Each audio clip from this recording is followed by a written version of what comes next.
Hey, I'm Neil Emery from Hornady. I'm here with Joe Thielen from the Ballistic Development Group. This year we've launched some new A-tip bullets, and the A-tips have been really exciting for us. They've done really well in the field. We've moved a lot of bullets. We're getting into more of the ELR style with the big, heavy 375, 416 calibers. But along with those new additions comes some new technical information, and that's what we want to talk about today. Yeah, I think we should share with people what we've learned. So historically, in the ELR game, the big one, there's not a lot of offerings out there, and the only projectiles that were available were the solid lathe turned, very long for caliber to get the weight up bullets. Well, those bullets required extremely fast twist rates to get them to stabilize because they were so long. Yeah, there's no lead. It's a really long bullet to make weight in order to have a low drag bullet. Yes.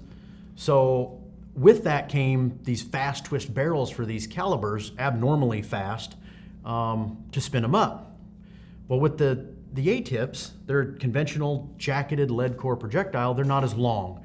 The lead is more dense than the lathe turn material. So with that, they don't require the extremely fast twist rates for stabilization.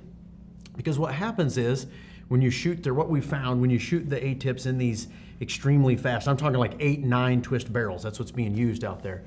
The bullet is so big in diameter and it's so heavy and the radius is larger and the mass, there's so much more torque and forces on the projectile that you distort and deform the jacket simply because of trying to turn it so hard and so fast.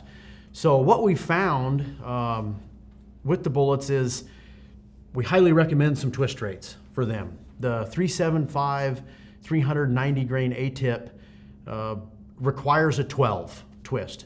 We highly recommend you shoot that out of an 11 twist. I always recommend to people, if it takes a minimum of a 12, I always tell them go up 1 turn per length. It'll keep you out of trouble. The performance is there, cold, elevation, all those things. So recommend an 11 for the 375 390. The 416 500, you could shoot that bullet out of a 13. We recommend shooting it out of a 12. Works very good out of a 12. People have also asked me, well, what happens with Transonic and downrange? All the testing we've done, as the bullet goes downrange, the rotational velocity obviously degrades and bleeds less than the linear velocity.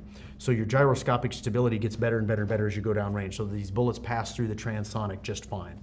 Absolutely. So another question that's gonna come up is, what is the advantage to going with these lead core bullets as opposed to the longest bullet you can get that's, say, a turned solid bullet? Sure. One of the big advantages, as everybody knows with a conventional jacketed cup and core bullet, is the ease of tuning or loading the projectile for extreme precision and accuracy out of your rifle. They fill the bore, they obturate in the throat and the area and engrave more consistently and easily than the lathe turn, so they're very forgiving and they're easy to get to shoot very well.